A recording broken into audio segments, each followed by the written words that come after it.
그 집 문 앞에서 쫓겨난 날, 나는 내 존재가 부정당하는 기분이었습니다. 살아오면서 이런 모욕은 처음이었고 이 나이에 뺨 한 대 맞은 듯 멍해졌습니다. 바람은 찼고 내 손엔 비닐봉지 하나. 안에는 라면 2봉지와 무릎 나온 내 옷 몇 벌.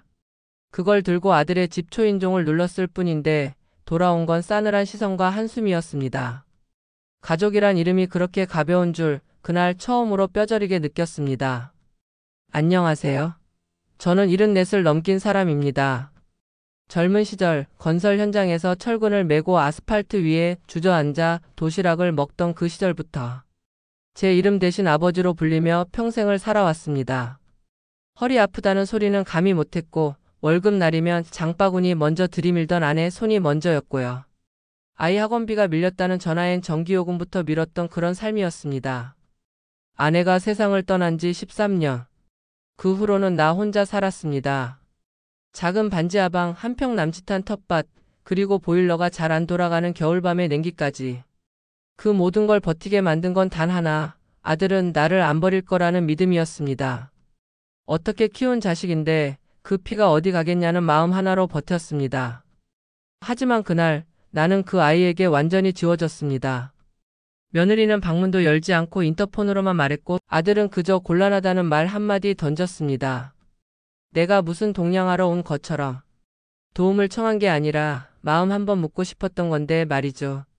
집 앞에서 한참을 서 있다가 나는 돌아섰습니다. 발걸음은 무거웠고 속은 빈 깡통처럼 울렁거렸습니다. 버스 정류장 벤치에 앉아 한참을 앉아 있었는데 지나가는 사람들이 나를 힐끗거리더군요. 거울을 꺼내보니 볼은 꺼졌고 눈 밑엔 그늘이 내려앉아 있었습니다. 한 인간이 늙으면 이렇게 무력해지는구나. 내 얼굴을 보며 처음 그런 생각이 들었습니다. 다음 날부터 나는 연락을 끊었습니다. 아들한테도 주변 사람한테도. 시장에 나가 말동무하던 상인들에게도 내 모습은 보이지 않게 했습니다. 어차피 내가 사라져도 궁금해할 사람 없다는 걸 그날 깨달았으니까요. 그런데도 이상하게 속은 편해졌습니다. 조용한 방 안에서 나는 종이를 꺼냈습니다. 글씨는 흔들렸고 펜은 중간에 잉크가 끊기기도 했지만 유언장을 쓰기 시작했습니다.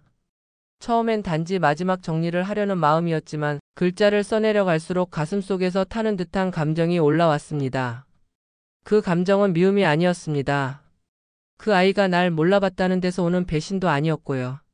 그건 아주 단단하고 오래된 상처 위에 덧칠된 존재를 지워진 사람만이 느낄 수 있는 분노였습니다. 나는 결심했습니다. 더는 누구에게도 기대지 않겠다고. 그리고 내가 남긴 건 내 마음대로 처리하겠다고요. 그날 나는 아버지라는 호칭을 벗었습니다. 그리고 그 아이는 내 자식이 아니라 그냥 남이 되었습니다. 피 한 방울 안 섞인 그 직원한텐 상속이 되는데 같은 피 나눈 아들한텐 한 푼도 안 넘길 수 있다는 말에 나는 그 자리에서 몸을 뒤로 젖히고 웃고 말았습니다. 법이라는 게 이렇게 날카롭고도 정확한 줄은 이 나이 되어서야 실감했지요. 내가 처음 동사무소를 찾아간 건 경로당 밥이 사라지고 나서였습니다. 동네 복지사가 가정 방문을 한다기에 문을 안 열었더니 며칠 뒤에 소속센터에서 연락이 왔습니다. 내가 거절하면 더 이상 지원이 어렵다는 말과 함께 생활 실태 조사서라는 걸 보내더군요. 그 종이에 적힌 항목 중 하나가 가족과의 연락 여부였습니다. 내가 꾹 눌러 쓴 글씨는 단 2글자였습니다. 연락 안 됨. 도움받지 않음. 그게 거짓이 아니라는 게 스스로도 참 씁쓸했습니다. 그 즈음 노인복지센터에서 무료 법률 상담이 열렸습니다. 처음엔 시큰둥하게 앉아 있었지만 노란 조끼를 입은 변호사가 상속 거절과 포기 유언의 우선순위에 대해 설명하던 순간 나는 눈을 떴습니다. 내가 가진 건 별것 없었습니다. 서울 변두리의 낡은 주택 한 채와 몇 해 전에 정리한 퇴직금 잔액 일부. 하지만 그 모든 게 내가 살아온 인생의 기록이자 버려지기 아까운 마지막 자존심이었습니다. 변호사는 말했다. 자식이 부모에게 도리를 다하지 않을 경우 법적으로 상속인을 제외시킬 수 있다고. 심지어 가정법원에서 판결을 받지 않아도 유언장을 공증하고 조건을 명확히 하면 가능하다고. 나는 상담이 끝나기도 전에 다음 약속 날짜를 물었습니다. 그날 이후 나는 매주 그 센터를 찾았습니다. 글씨가 흔들리면 직원이 대신 써줬고 나머지는 내 손으로 직접 내용을 써내려 갔습니다. 내 유언장은 단순했습니다. 첫째, 내 집은 함께 일했던 막일 동료에게 넘긴다. 둘째, 남은 현금은 시장 상인 조합에 기부한다. 셋째, 내 아들에겐 어떤 재산도 상속하지 않는다. 그가 나를 거절했기에 나 또한 그를 거부한다. 그 문장을 쓰는 데엔 시간이 오래 걸리지 않았습니다. 집으로 돌아오는 길, 나는 오래된 책장 서랍을 꺼내 아들의 초등학교 졸업 앨범을 꺼냈습니다. 잊고 지낸 얼굴이었고 그 안엔 내가 어깨를 감싸안은 가족사진 한 장이 끼워져 있었습니다. 사진 속 나는 웃고 있었지만 지금의 나는 아무 감정도 느껴지지 않았습니다. 그 사진을 찢을까 하다 말고 조용히 봉투에 넣어 상자 깊숙이 밀어 넣었습니다. 이제 그 아이는 내게 아무런 감정도 불러일으키지 않았으니까요.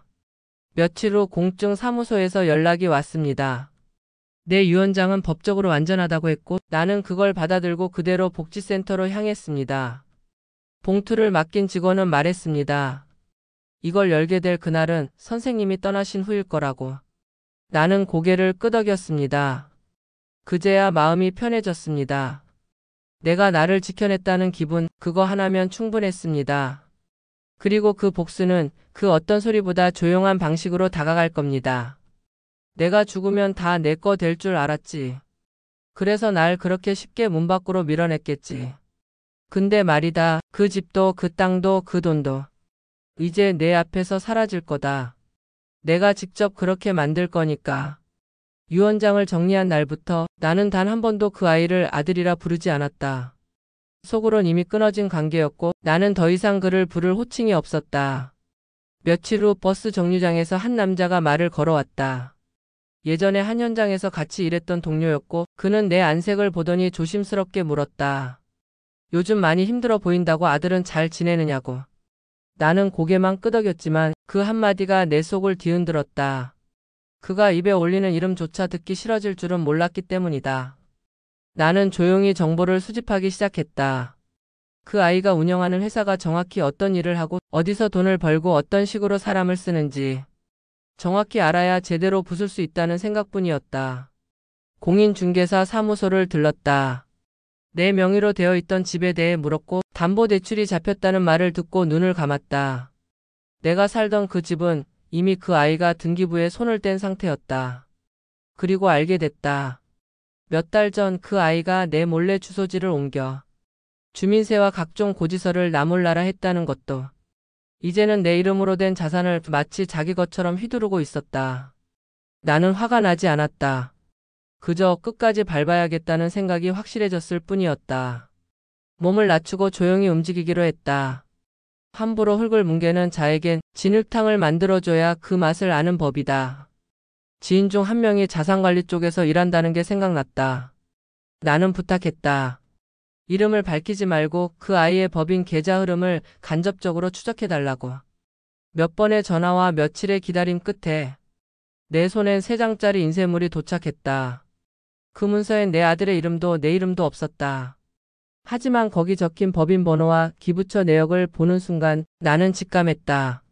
이건 누가 봐도 위장 거래고 허위회계였고 그리고 탈세였다. 그는 내 재산을 먼저 탐했고 나를 법적으로나 사회적으로 이용하려 했다. 나는 그 순간 알았다. 내가 조용히 죽으면 그 아이는 잔치를 벌일 것이라는 걸. 나는 움직였다. 국세청 고발센터에 문서를 보냈고 뉴스 제보 창구에 익명으로 사연과 내역을 정리해 올렸다. 누구도 내 얼굴은 모르겠지만 내용은 확실했다. 거짓은 반드시 드러나게 되어 있으니까. 며칠 후 뉴스에 짧은 보도가 나왔다. 중소기업의 비영리 기부금 허위 신고 의혹. 관련 인물은 내부 조사 중이며 당국이 회계 자료를 요청했다는 보도였다. 나는 아무 말 없이 뉴스를 껐고 찬장에 남은 국을 데워 밥에 부었다. 한 숟갈 뜨고 나니 눈물이 났다.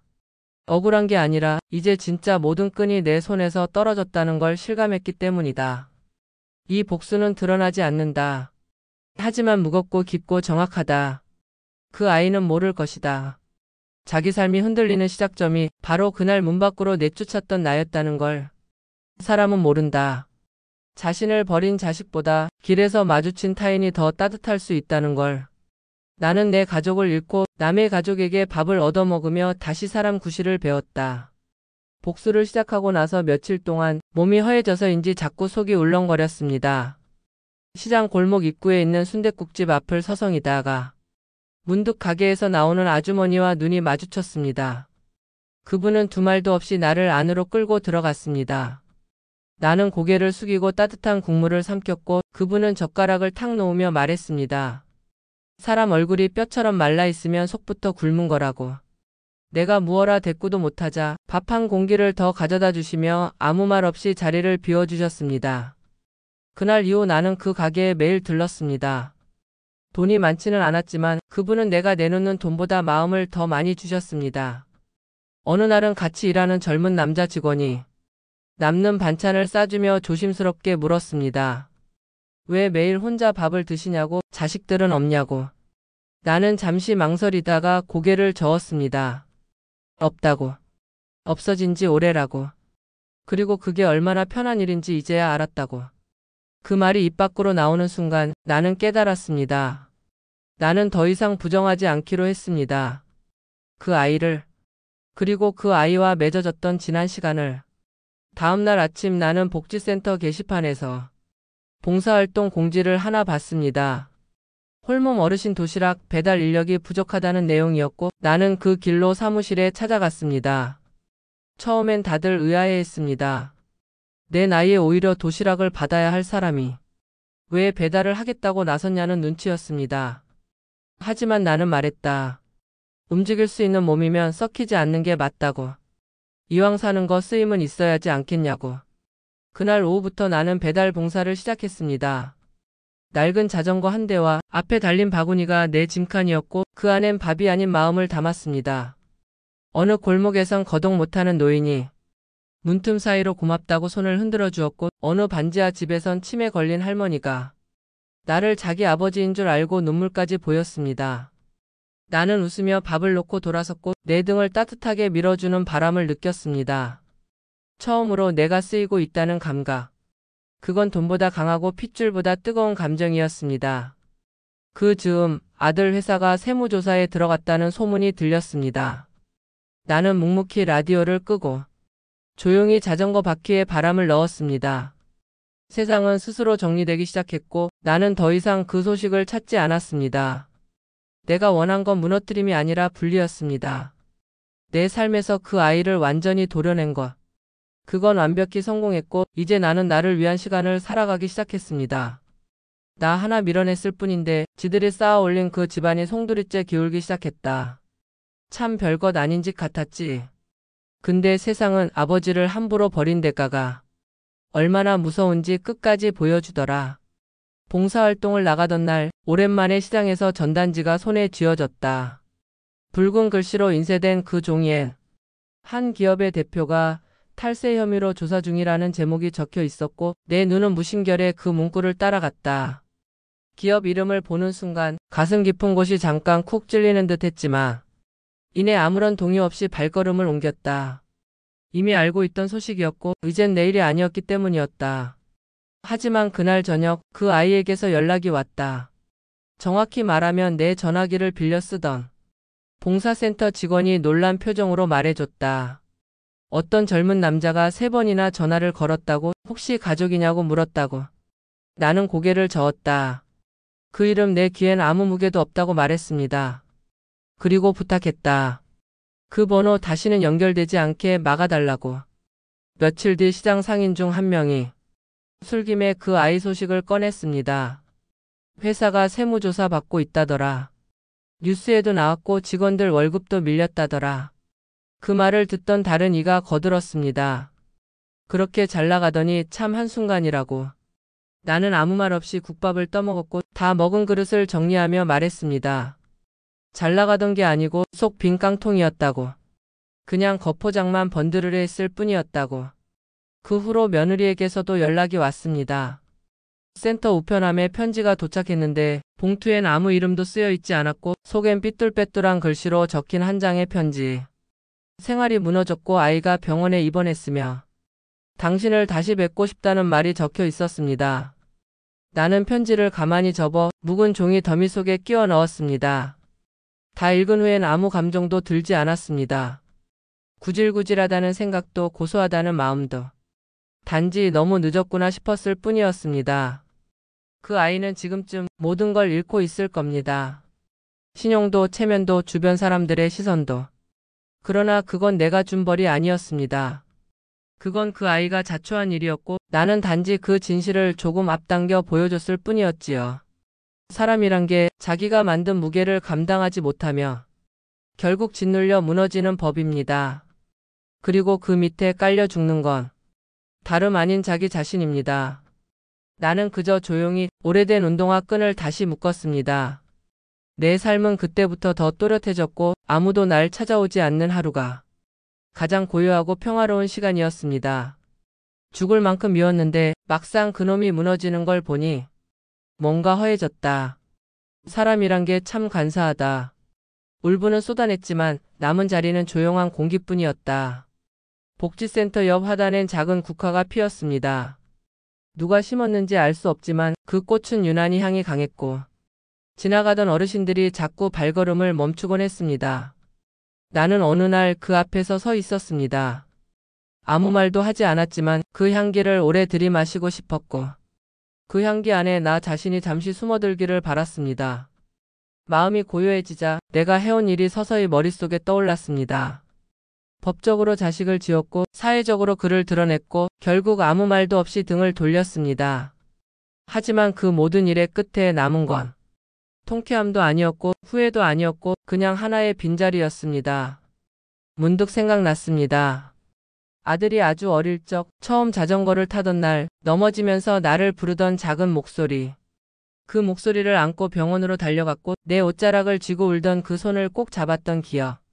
그 손이 자라 내 손을 뿌리쳤다는 사실이 지금도 믿기지 않을 만큼 멀게 느껴졌습니다. 하지만 이건 회한이 아니었습니다. 나는 여전히 내 선택이 옳다고 생각했고 누구도 나를 함부로 대할 수 없다는 사실을 내 삶으로 증명해낸 것뿐이었습니다. 그 아이가 무너진 건 내가 무너뜨린 게 아니라 자기 자신을 오래 방치했기 때문입니다.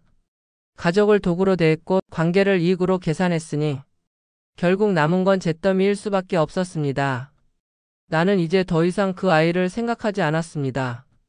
오히려 도시락을 기다리는 어르신들의 얼굴이 먼저 떠올랐고 자전거 바구니에 담긴 김치찌개의 무게가 내게 더 큰 의미로 다가왔습니다. 하루는 동네 꼬마 하나가 다가와 내 얼굴을 가만히 보더니 할아버지, 우리 할아버지랑 닮았다고 말했습니다. 나는 웃으며 그 아이 머리를 쓰다듬었고 그날 이후로 그 아이는 내 옆에 자주 붙어 다녔습니다.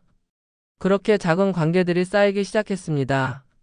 아무 기대도 요구도 없는 사람들과의 시간. 그 안에서 나는 처음으로 진짜 가족이란 게 뭔지를 다시 생각하게 됐습니다. 가족이란 건 피를 나눈 사이가 아니라 마음을 건네받고 되돌려주는 사이. 나는 지금 뒤늦게 그런 가족을 서서히 다시 만나고 있는지도 모릅니다. 복수는 끝났고 이제 나를 위한 날들이 시작됐다. 그 어떤 피부치도 아닌 내 두 발로 만든 하루하루가 처음으로 내 인생 같았다. 가을이 성큼 다가왔다. 아침마다 불어오는 바람엔 이제 선풍기 바람과는 다른 결이 있었다. 살갗을 스치는 차가움 속에서 나는 또 한 계절을 넘기고 있음을 느꼈다. 복지센터에서 나를 부르던 사람들이 어느새 이름 대신 할아버지라고 부르기 시작했다. 처음엔 낯설었지만 그 부름엔 따뜻함이 실려 있었고 나는 그걸 거절하지 않기로 했다. 자전거를 타고 골목을 돌던 중 한 번은 바퀴에 바람이 빠졌다. 그때 골목 어귀에서 놀던 중학생 아이가 말도 없이 다가와 공기주 입기를 들고 와선 내 바퀴에 바람을 채워주었다. 나는 물었다. 어떻게 이걸 할 줄 아느냐고. 그 아이는 자기도 아빠 없이 자란다고 했고 아빠 대신 동네 할아버지들한테 많이 배운다고 했다. 그 말에 나는 속으로 천천히 숨을 들이쉬었다. 그 아이는 내 곁을 떠나지 않았다. 배달을 함께 도와주겠다고 따라다녔고 비 오는 날엔 우산을 하나 더 들고 와 아무 말 없이 내 손에 쥐어주었다. 누구에게도 기대지 않겠다 다짐했던 내가 누군가의 손길에 다시 마음이 열릴 줄은 정말 상상조차 못했던 일이었다. 하지만 이 느슨하고도 따뜻한 연결들이 나를 다시 사람으로 돌아오게 만들고 있었다. 나는 점점 웃는 법을 배우고 있었다. 쓸쓸함을 외면하지 않고 껴안으며 다시 삶이라는 흐름에 발을 담그고 있었다. 그리고 깨달았다. 복수는 상처를 덮는 게 아니라 그 상처를 드러낸 채로 살아가는 용기라는 걸. 그 아이에 대한 미움은 사라졌다. 더 이상 그를 떠올리지 않았다. 그는 이제 내 삶에 아무 영향도 미치지 않는 그저 스쳐간 인연일 뿐이었다. 남은 날이 얼마나 될지는 모르지만 나는 그 하루하루를 낭비하지 않기로 했다. 가까운 사람들과 따뜻한 국밥을 나누고 필요한 곳에 나의 체온을 조금씩 흘려보내기로 했다. 나는 내가 어떤 아버지였는지 모른다. 그 아이에게 좋은 부모였는지 아니면 기대에 못 미쳤는지는 따져볼 생각도 없다. 다만 지금 나는 나에게 좋은 사람이 되어가고 있었다. 그리고 그것이면 충분했다. 그놈은 내 자식이었지만 나는 그놈의 아버지가 아니었다. 한 번 버림받았을 땐 몰랐는데 두 번 다시 찾지 않는 걸 보니 확실했다. 나는 그 애한테 단 한 번도 부모였던 적이 없었다. 시간은 잔잔하게 흘렀습니다. 누가 밀지 않아도 흘러가고 내가 붙잡지 않아도 계절은 바뀌더군요. 이따금 창밖에서 들려오는 아이들 소리와 저녁 장사 준비하는 국수집 냄새가 이제는 낯설지 않았습니다. 나는 여전히 도시락을 나르고 아이와 함께 마트에서 장을 보고 복지센터 계단을 천천히 오르며 다리에 힘이 빠지는 걸 실감하고 있었습니다. 그마저도 이젠 자연스러웠습니다. 어느 날 동네 목욕탕에서 한 사내를 마주쳤습니다. 얼굴이 반쯤 망가진 듯 보였고 눈 밑은 퀭하게 꺼져 있었습니다. 그가 나를 보고 고개를 푹 숙였습니다. 나는 모른 척 지나쳤습니다. 그 사람이 누구였는지 다시 보지 않아도 알 수 있었습니다. 하지만 말 붙이지 않았습니다. 이제는 미움조차 아까웠고 내 감정에 한 조각도 줄 필요가 없었으니까요. 그날 저녁 나는 유언장을 꺼냈습니다. 마지막으로 내용을 다시 읽고 오타 하나를 고치고는 봉투를 새로 바꿔 밀봉했습니다. 그 속엔 오직 한 문장만 덧붙였습니다. 당신은 내게서 떠났고 나는 당신을 삶에서 제거했습니다. 이제 우리는 완전히 타인입니다. 유언장은 내 인생을 정리하는 종이 쪼가리가 아니라 내 마지막 판단을 세상에 남기는 결정문이었습니다. 나는 그 문장을 적고 나서야 진짜 숨이 쉬어졌습니다. 며칠 뒤 꼬마 아이가 그림 하나를 들고 왔습니다. 자기 손으로 그린 그림이라며 내게 건넸는데 그 안엔 두 사람이 나란히 앉아 도시락 바구니를 앞에 두고 웃고 있었습니다. 나는 그 그림을 액자에 끼워 작은 식탁 위에 올려두었습니다. 누군가와 함께 그려진 내 모습이 그렇게 따뜻하게 보인 건 처음이었습니다. 어쩌면 나는 지금에서야 처음으로 가족이란 걸 다시 시작하고 있는지도 모릅니다. 그건 피로 이어지지 않았고 기억으로도 묶이지 않았습니다. 단지 나를 진심으로 바라보는 눈동자 하나와 내 손을 붙잡고 따라오는 작은 손이 그 모든 걸 대신해주고 있었습니다. 나는 다시 태어난 기분이었습니다. 누구의 아버지가 아니더라도 누군가에게 필요한 사람이 될 수 있다는 것. 그 사실만으로 충분히 살아갈 이유가 되었습니다. 그리하여 나는 그 누구의 가족이 아닌 내 인생의 주인이 되어 마지막 시간을 조용히 살아가기로 했습니다. 어떤 복수는 소리 없이 이루어지고 어떤 용서는 끝끝내 찾아오지 않습니다. 그저 자신을 지켜낸 시간이 복수의 다른 이름일지도 모릅니다. 오늘도 끝까지 이야기를 함께 해주셔서 감사합니다. 당신의 삶에도 잊힌 마음, 지워진 상처, 그리고 다시 피어날 따뜻한 하루가 있기를 바랍니다. 이곳은 인생의 끝자락입니다. 우리의 마지막 이야기가 누군가의 시작이 되기를 바라며 구독과 좋아요 잊지 마세요.